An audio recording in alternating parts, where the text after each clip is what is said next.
भारत माता की वंदे मातरम वंदे मातरम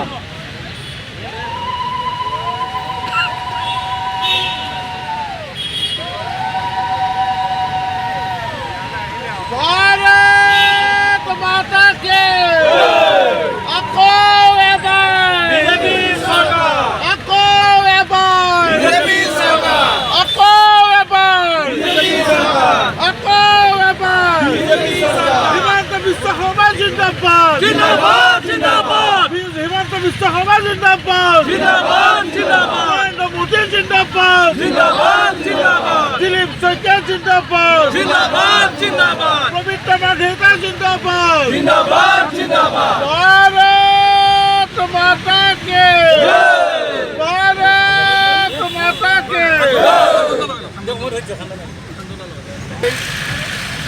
আমাৰ এই কাৰ্যকৰ্তাসকলৰ তথা স্থানীয় শিল্পীসকলৰ সহযোগত আজি ৱাল পেইণ্টিং আৰু প্ৰচাৰৰ কাম আনুষ্ঠানিকভাৱে আৰম্ভ হৈছে। সন্মানীয় মুখ্যমন্ত্ৰী মহোদয়, ৰাজ্যিক সভাপতি তথা শীৰ্ষ নেতৃত্বই ইতিমধ্যে কাম আৰম্ভ কৰিছে। আৰু যোৰহাট লোকসভাত আজি আমি আমাৰ স্থানীয় কাৰ্যকৰ্তা আৰু ৰাইজৰ উপস্থিতিত সন্মানীয় সংবাদ মাধ্যমৰ উপস্থিতিত আমিও আজি এই শুভাৰম্ভ কৰিছোঁ। গতিকে ৰাইজৰ আশীৰ্বাদ বিচাৰি আমাৰ প্ৰথম যাত্ৰা আৰম্ভ হৈছে।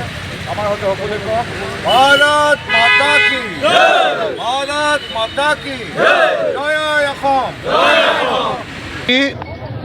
অসমৰ মাননীয় মুখ্যমন্ত্ৰী ডক্টৰ হিমন্ত বিশ্ব শৰ্মাদেৱে তথা আমাৰ ৰাজ্যিক সভাপতি দিলীপ শইকীয়াদেৱে ইতিমধ্যে গুৱাহাটীত আৰম্ভ কৰিছে ভাৰতীয় জনতা পাৰ্টীৰ প্ৰচাৰ অভিযান দেৱাল লিখনেৰে।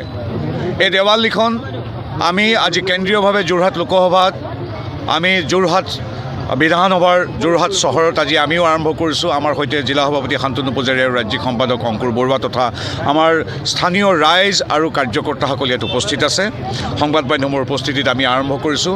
31,000 বুথ সকলো চহৰ নগৰ সকলো সামৰি ৱাৰ্ড সামৰি আজিৰ পৰা আৰম্ভ হৈছে আশীৰ্বাদ বিচৰাৰ যাত্ৰা।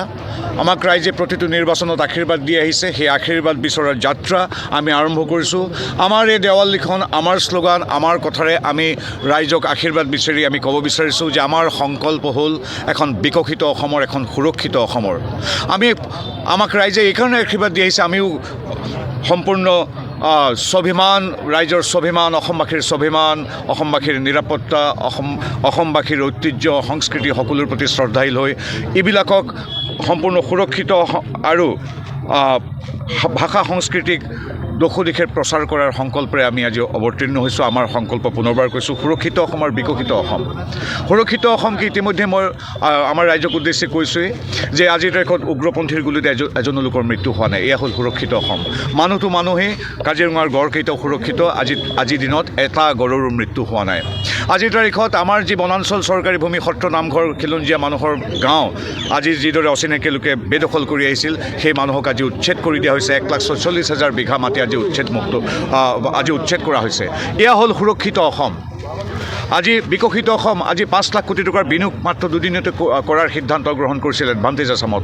27,000 কোটি টকাৰ যিদৰে ছেমি কণ্ডাক্টৰ হৈছে ঠিক সেইদৰে হাজাৰ হাজাৰ কিলোমিটাৰ পথ দলং ইত্যাদি নিৰ্মাণ হৈছে। সেয়া হ'ল বিকশিত অসম।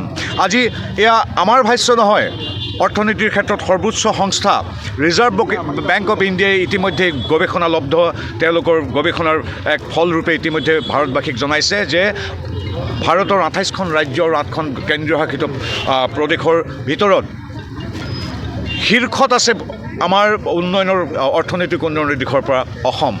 ডক্টৰ হিমন্ত বিশ্ব শৰ্মা নেতৃত্বাধীন বিজেপি NDA চৰকাৰৰ এইটো এটা ডাঙৰ এচিভমেণ্ট, ডাঙৰ এক সফলতা। ভাৰতৰ কিমান উন্নত মহাৰাষ্ট্ৰৰ পৰা গুজৰাটলৈকে, তামিলনাডুৰ পৰা কৰ্ণাটকালৈকে এই উন্নত ৰাজ্যসমূহৰ লগত আজি ফেৰ মাৰি অসম শীৰ্ষত আছে অৰ্থনৈতিক বিকাশৰ ক্ষেত্ৰত। এয়া আমাৰ কথা নহয়, ৰিজাৰ্ভ বেংক অফ ইণ্ডিয়াৰ কথা। গতিকে এয়া হ'ল বিকশিত অসমৰ আজিৰ নতুন চিত্ৰ। এই চিত্ৰক আৰু উজ্জীৱিত কৰিবলৈ, এই শক্তিক আৰু প্ৰাণৱন্ত কৰিবলৈ, শক্তিবন্ত কৰিবলৈ ৰাইজৰ আশীৰ্বাদেই হ'ব আমাৰ যাত্ৰাৰ ইন্ধন। হিমন্ত বিশ্ব শৰ্মা নেতৃত্বাধীন ৰাজ্য চৰকাৰৰ দিলীপ শইকীয়া নেতৃত্বাধীন আমাৰ দলে এতিয়া হাতে হাত ধৰি ৰাইজৰ আশীৰ্বাদ বিচাৰি আগবাঢ়িছোঁ। আজি এই যাত্ৰাৰ শুভাৰম্ভ হ'ল।